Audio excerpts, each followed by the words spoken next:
Hi guys, welcome to the Neha Sharma show. Guys, video में आगे बढ़ने से पहले मेरी एक रिक्वेस्ट है कि आप मुझे कमेंट सेक्शन में ज़रूर बताया कीजिए कि आपको मेरी एक्सप्लेनेशन कैसी लग रही है, क्योंकि आपकी अप्रिसिएशन ही मेरी मोटिवेशन का कारण बनेगी। लेकिन अगर अभी तक आपने चैनल को सब्सक्राइब नहीं किया है तो प्लीज़ चैनल को भी सब्सक्राइब कर लीजिए and hit the bell icon so that आपको वीडियोस की नोटिफिकेशन मिलती रहे और मुझे नई वीडियो लाने की मोटिवेशन। तो चलते हैं सीधा आज के एपिसोड की ओर। एपिसोड की शुरुआत में हम देखते हैं कि हसन बीच के किनारे यहाँ वहाँ भटकते हुए एफे के बारे में पूछता है और कहता है कि किसी ने एक ब्लॉन्ड हेयर वाला 7-8 साल का बच्चा देखा, लेकिन उसे कोई भी नहीं बताता। फिर उसे कादिर का कॉल आता है और कादिर को भी वो यही बताता है कि एफे का कुछ पता नहीं चल पा रहा। दूसरी तरफ हम अली कमाल को देखते हैं, वो भी लोगों से यहाँ वहाँ भटकते एफे के बारे में ही पूछता है, लेकिन किसी ने भी एफे को देखा नहीं होता क्योंकि गाइस एफे तो कभी बीच पर आया ही नहीं। अक्जा भी एफे को यहाँ वहाँ ढूंढ रही होती है और तभी अली कमाल को मिस्टर रजा हाथ का इशारा करके अपने पास बुलाते हैं और कहते हैं कि मुझे अभी भी पता चला है अरे कुछ आदमियों ने एफे को एक सुपरमार्केट में देखा है। इसके बाद अली कमाल हसन को भी कॉल करके बताता है और हसन भी वहां जाने के लिए निकलते हैं। फिर हम एफे को देखते हैं जो अब तक लगभग अनकॉन्शियस हो चुका है इतनी ठंड में और लगातार कांप रहा है। दूसरी तरफ अली कमाल सुपरमार्केट पहुंच जाता है और यहाँ वहाँ भागता है और एफे को ढूंढने की कोशिश करता है, लेकिन एफे उसे कहीं नहीं मिलता। तभी मिस्टर रिजा भी अली कमाल के पीछे पीछे आते हैं और फिर उसे एक और इशारा करके कहते हैं कि यहाँ पर एक गेट है। तभी अली कमाल उस गेट पे जाता है और उसे खोलने की कोशिश करता है क्योंकि गेट बंद होता है। गाइस, आपको तो पता ही है कि मिस्टर रिजा का ही किया धरा है। और फिर वो गेट खोलते ही एफे के पास पहुंचता है तो वो पापा पापा ही पुकार रहा होता है। फिर उसे गोदी में लेके जाने लगता है तो दोनों रकजा भी वहां पहुंच जाते हैं। तो अली कमाल गुस्से से कहता है कि चाहे जो भी हो, लेकिन अक्जा एफे तुम्हारे ऊपर रिस्पॉन्सिबिलिटी था, तुमने उसका ख्याल नहीं रखा, तुम उसे वहां से छोड़कर चली गई। अब मैं तुम दोनों को इसे हाथ भी लगाने दूंगा। तो तुम कहता है कि ये सब बातें करने का टाइम नहीं है, तुम जल्दी से हॉस्पिटल लेके चलो। तो कहता है मैं लेके जाऊंगा मैं, और फिर सीधा उसे हॉस्पिटल ले जाता है। नेक्स्ट सीन में हम ज़ैनब और एमिने को देखते हैं तो ज़ैनब कहती है कि आपने ये स्लीपर्स क्यों दिलवा दी मुझे। तो एमिने कहती है कि अरे दूल्हा घर आने वाला है और तुमने देखा है हसन की तो वो 5 लेरा वाली चप्पलें बिल्कुल अच्छी नहीं लगती, हमें स्टैंडर्ड से रहना होगा। खैर तुम्हें क्या पता मैनर्स के बारे में। ज़ैनब कहती है आपको बहुत पता है कि आपने कितनी शादियाँ करवाई हैं। तो एमिने कहती है कि मेरी अक्जा के लिए तो क्या इंजीनियर और क्या डॉक्टर, एक से एक रिश्ते आते थे।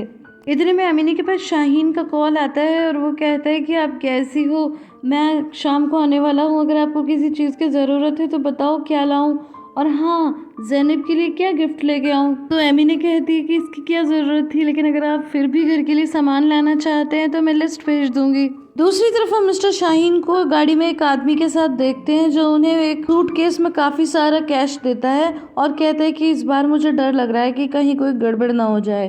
लेकिन मिस्टर शाहीन कहते हैं कि डरने की कोई बात नहीं है, मैं बस इस लड़की से शादी करूंगा और फिर अब्रॉड चला जाऊंगा और फिर 4-5 साल तक तो हमें कोई काम करने की ज़रूरत नहीं पड़ेगी। नेक्स्ट सीन में हम एफे को देखते हैं जो हॉस्पिटल में एडमिट है और तभी शुले कहती है कि मैं भी उस सुपरमार्केट में गई थी लेकिन मुझे तो एफे कहीं दिखाई नहीं दिया। तो अली कमाल कहता है कोई बात नहीं शुले, हो सकता है कि जब तुम शॉप में गई हो तब तक एफे वहाँ ना पहुँचा हो।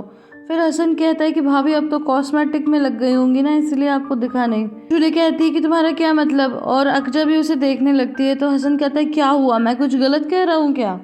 और इतने में डॉक्टर आ जाते हैं और एफे को चेक करके बताते हैं कि अब एफे ठीक है और थोड़ी देर में वो उठ जाएगा। इसके बाद अक्जा एफे के पास बैठ जाती है और वो धीरे धीरे होश में आने लगता है तो पापा पापा कहता है। तो हसन उसके पास जाना तो चाहता था, लेकिन एकदम से अली कमाल उसके पास जाता है और कहता है कि बेटा तुम चिंता मत करो, मैं तुम्हारे पास ही हूँ, क्या हुआ। और ये देखकर हसन को बहुत दुख होता है लेकिन वो कुछ नहीं कर पाता। थोड़ी देर में वो अपनी मम्मी का भी नाम लेता है तो जो उसके पास आती है, लेकिन फिर शुले भी उसके पास आने लगती है। अब हम देखते हैं कि मिसेस आसिया बहुत ही दुखी और उदास हॉस्पिटल के बाहर बैठी हैं और तभी डॉक्टर निकल कर आते हैं। तो मिस्टर रजा पूछते हैं कि बच्चा कैसा है और फिर डॉक्टर उसे अपने साथ ले जाते हैं और एफे की कंडीशन बताते हैं। फिर मिसेस आसिया अंदर जाने लगती हैं तो हसन उन्हें रोकता है और कहता है कि एफे अभी आराम कर रहा है। और वैसे एक बात कहूँ कि कोई भी बच्चा है ना सबसे पहले अपनी मम्मी को याद करता है, लेकिन ये अपने पापा को याद कर रहा था और फिर हम तो कंफ्यूज थे कि कौन सी मम्मी और कौन से पापा को याद कर रहा है, और ये सब तो आपकी वजह से ही हुआ है। देर में मिसेस आसिया कहती हैं कि अच्छा तुम ऐसे घर से अचानक क्यों चली गई थी, आखिर कुछ ऐसा है जो हम नहीं जानते, हमें जानना चाहिए। तभी शूले कहती है कि मॉम आप रहने दो अक्जा, किसी को जन्म दे देने से कोई माँ नहीं बन जाता। तुम एटलीस्ट मुझे तो बोल कर जा सकती थी ना कि जा रही हूँ, तो ये सब तो नहीं होता। तभी अक्जा बोलती है कि मैं उसे भरी भीड़ में तो अकेला छोड़कर नहीं चली गई थी ना, घर में ही छोड़ के गई थी मूवी देखता हुआ। तो अली कमाल शुले को शांत रहने के लिए बोलता है, लेकिन वो कहती है कि नहीं तुम दूर रहो इस मैटर से। शुले तुम मुझे हमेशा अच्छी माँ होने का लेक्चर देती हो ना, तो फिर अब क्या हो गया। तो मुझे कहती है कि अली कमाल अगर तुम चाहो तो मैं इस बात का जवाब दे सकती हूँ। और तभी हसन कहता है कि हाँ बताओ, कोई तुम्हारा प्लान भी है कि जब तुमसे ये सारे सवाल किए जाएंगे तो फिर तुम क्या कहोगे। तो शुले कहती है कि अली कमाल ये क्या कह रहे हैं और तुम क्या बताना चाहते हो। हसन कहते हैं कि अंदर मेरा बेटा बीमार पड़ा है और तुम लोगों को ये बातें सूझ रही हैं। वैसे भी कल कस्टडी मिलने के बाद सबका अपने अपने बेटे उनके पास होंगे। और ये कहकर हसन और अक्जा वहाँ से निकल जाते हैं।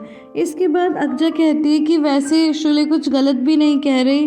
तो हसन कहता है कि नहीं, माँ से भी गलती हो जाती है डार्लिंग, इसमें इतना परेशान होने वाली क्या बात है। इतने में मिस्टर रिजा वहाँ आ जाते हैं। तो हसन कहता है कि मुझे माफ़ कर दीजिए, उस दिन मैंने आपसे इतनी बुरी तरह बात की, आपने मेरे बेटे को ढूंढने में इतने जी जान लगा दिया। तो मिस्टर रेजा कहते हैं कि हमने अपने आदमी लगाए थे और किसी लेडी ने हमें बताया था कि उसने बच्चे को सुपरमार्केट में देखा है, और फिर हमने उसे लेडी को इनाम भी दिया। उसके बाद हसन उसे थैंक यू बोलता है और फिर मिस्टर रिजा वहाँ से चले जाते हैं। थोड़ी देर बाद हसन कहता है कि मैं जा रहा हूँ, लेकिन अक्जा कहती है कि तुम कहीं नहीं जाओगे, कल तो केस है कस्टडी का, तुम कहीं नहीं जाओगे, तुम जाते हो तो कोई ना कोई परेशानी हो जाती है। लेकिन हसन कहता है कि मैं कोई प्रॉब्लम क्रिएट नहीं करूंगा और जाने लगता है। इतने में फरहात और कादिर भी आ जाते हैं। तो वो कहते हैं कि भाई हम भी चले, लेकिन हसन उन्हें वहीं रुकने के लिए कहता है। सीन में हम देखते हैं कि एबिने सामने से आती है और हसन को आवाज़ देने लगती है। तो हसन कहता है कि क्या हुआ एबिने, आज आप घर छोड़कर कैसे आ गई। एबिने कहती है कि अब एफी कैसा है, वो ठीक तो है ना। तो हसन कहता है कि हाँ, और उसने पता है सबसे पहले क्या कहा कि मुझे अपनी नानी से मिलना है। एनीवेज आप खुद को ज़्यादा मत थकाइए और अंदर जाकर अक्जा से मिल लीजिए। फिर उसके जाने के बाद ज़ैनब कहती है कि हसन मैं शादी कर रही हूँ। तो हसन कहता है हाँ ठीक है। तो कहती है ठीक है बस। तो वो कहता है कि और मैं क्या कहूँ, ये पूछूं कि लड़के के पास ढंग की जॉब है कि नहीं है, कोई बीच हाउस है तो और भी अच्छा है। तो कहती तुम मुझसे मजाक कर रहे हो। तो कहता है हाँ मैं मेन क्वेश्चन पूछना तो भूल ही गया, लड़का स्मार्ट तो है ना। तो ज़ैनब कहती है कि ये सब क्या बोल रहे हो। तो हसन कहता है देखो अभी आजकल के ज़माने में हस्बैंड मिलना बहुत मुश्किल है, अगर तुम्हें कोई मिल रहा है, तुम्हें पसंद कर रहा है तो अच्छा है, शादी कर लो। तो ज़ैनब कहती है अच्छा तो मैं चली जाऊँ। तो हसन कहता है हाँ मैं यही तो कह रहा हूँ कि तुम चली जाओ, अब किसी को अक्जा मिल गई है तो मैं भी किसी को मिल जाऊँ, है ना। तो हसन कहता है मैं क्या कहूँ, ईश्वर तुम्हारा भला करे। एंड गाइज यहाँ पर पहली बार मुझे रियलाइज़ होता है कि जैसे ज़ैनब हसन को पसंद करती है।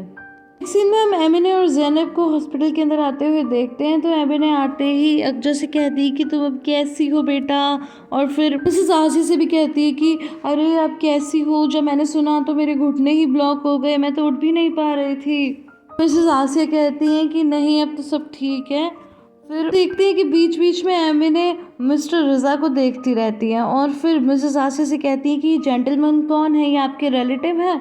तो अक्जा कहती है कि मॉम चलिए उधर चल के बैठते हैं। इसके बाद ज़ैनब मिस्टर रिजा से कहती है कि हेलो मैं शुले की बहन हूँ।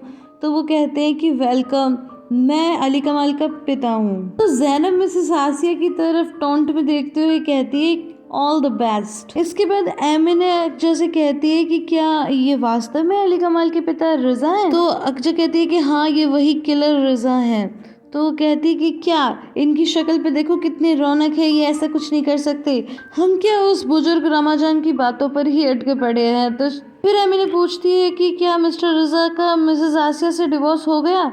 तो वो कहती है कि नहीं उनका डिवोर्स नहीं हुआ और आप अपनी उम्मीदें मत बढ़ाओ। तो एमिने कहती है कि मैं अपनी उम्मीदें क्यों ना बढ़ाऊं, और वैसे भी मिस्टर रिजा तो एक विडो की तरह है, सब कुछ बहुत पहले ही खत्म हो चुका है। लेकिन तभी अक्जा बोलती है मॉम मिस्टर रिजा को आपके पास्ट के बारे में पता है, इसलिए ऐसा कुछ भी नहीं होने वाला।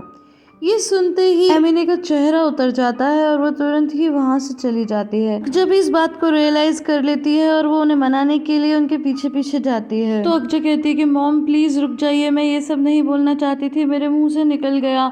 तो एमिने कहती है ठीक है, लेकिन वो उसे रोकती है और कहती है कि मॉम प्लीज रुकिए, आपको कब से फर्क पड़ गया कि आदमी आपके बारे में क्या कहते हैं। मैंने कहती है कि लोगों की बातों की परवाह करना तो मैंने 30 साल पहले ही छोड़ दिया था, तुम जाकर उन आदमियों से पूछो कि उनमें कितने गट्स हैं, फिर मैं तुम्हें बताऊंगी कि जब हमारे पास अपने बच्चे को पिलाने के लिए दूध भी ना हो और तुम्हें उसे भूखा सुलाना पड़ता है। कोई एक गिलास पानी पिलाने के लिए भी तैयार नहीं होता। ये लोग तो दरवाजे पर आकर सांस भी तब लेते हैं जब इन्हें खुद को भूख होती है, तभी ये पैसा फेंकते हैं, फिर चाहे इनका खुद का परिवार ही बर्बाद क्यों ना हो जाए। और फिर ये अपने घर पर बुके लेकर जाते हैं ताकि इनकी पत्नियों को कुछ पता न चल जाए। जब ये सब सुनकर रोने लगती है, फिर एमिने कहती है कि इन लोगों की परवाह नहीं है मुझे, लेकिन जब उस आदमी ने मेरी वजह से तुम्हें दुख पहुंचाया तो मुझे बहुत दुख हुआ। उनका रकजा एमिने को गले से लगा लेती है और हमेशा हंसी मजाक करने वाली एमिने आज बहुत ही ज़्यादा इमोशनल नज़र आती हैं। रकजा कहती है कि मॉम आप चिंता क्यों करती हैं मेरे बारे में, मुझे भी इन लोगों की बातों से कोई फ़र्क नहीं पड़ता। और फिर दोनों बहुत ही ज़्यादा इमोशनल हो जाते हैं और रोने लगते हैं और ये एपिसोड यहीं पे ख़त्म हो जाता है। गाइस आई होप आपको ये वीडियो पसंद आई होगी। अगर पसंद आई है तो इसे लाइक शेयर एंड कमेंट करना बिल्कुल भी ना भूलें। फिर मिलती हूँ अगली वीडियो में, तब तक के लिए bye bye and take care.